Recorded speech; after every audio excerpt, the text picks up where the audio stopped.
Hamas প্রধান ইসমাইল হানিয়ার হত্যাকাণ্ডে ক্ষোভে ফুঁসছে ফিলিস্তিন ও ইরানের মানুষ। তেহরানে তার জানাজায় ঢল নামে হাজারো জনতার। এই ইস্যুতে উত্তপ্ত হয়ে ওঠে জাতিসংঘ নিরাপত্তা পরিষদের বৈঠকও। এদিকে ইসরায়েলের একটি দৈনিকের দাবি, তেল আবিবে হামলা চালানোর নির্দেশ দিয়েছেন ইরানের সর্বোচ্চ ধর্মীয় নেতা আয়াতুল্লাহ আলী খামেনি।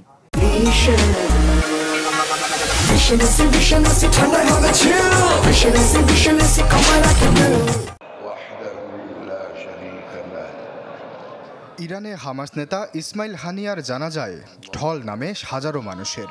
ফিলিস্তিনি জনগণ আর সাধারণ ইরানিদের ক্ষোভ যেন মিলেছে এক বিন্দুতে।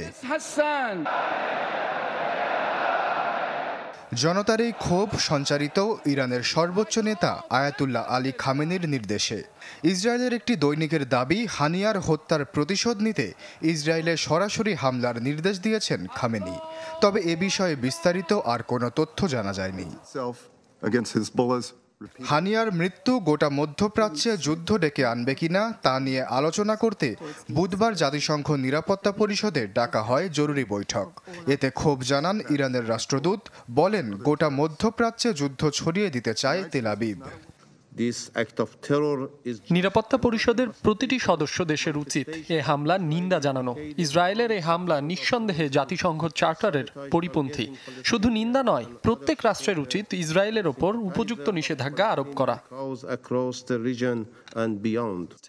হত্যার নিন্দা জানায় চীন, রাশিয়া, আলজেরিয়া সহ আরও কয়েকটি দেশ। আর প্রতিশোধের জন্য অস্থিরতা না বাড়ানোর আহ্বান জানায় যুক্তরাষ্ট্র, যুক্তরাজ্য ও ফ্রান্স। আমরা দুপক্ষকে শান্ত থাকার আহ্বান জানাই এবং ভবিষ্যতে যে কোনো হামলা এড়ানোর জন্য অনুরোধ করছি। সেই সাথে দ্রুত যুদ্ধবিরতি কার্যকর করে জিম্মিদের ফিরিয়ে আনার দিকেও দুপক্ষকে মনোযোগী হতে হবে। যুক্তরাষ্ট্রের উপরাষ্ট্রদূত রবার্ট উড দাবি করেন, হানিয়া হত্যায় কোনোভাবে জড়িত নয় ওয়াশিংটন। সিঙ্গাপুরে এক সাক্ষাৎকারে একই দাবি করেন মার্কিন পররাষ্ট্রমন্ত্রী অ্যান্টনি ব্লিংকেনও।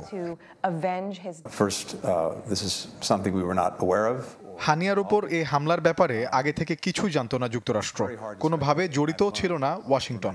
এ ব্যাপারে সন্দেহ করাও অনুচিত। হানিয়া হত্যাকাণ্ডের কারণে ইসরায়েলের বিরুদ্ধে বিক্ষোভ হয়েছে পশ্চিম তীর, তুরস্ক, তিউনিসিয়া, লেবানন ও পাকিস্তানে। আশ্বাস চৌধুরী, চ্যানেল 24।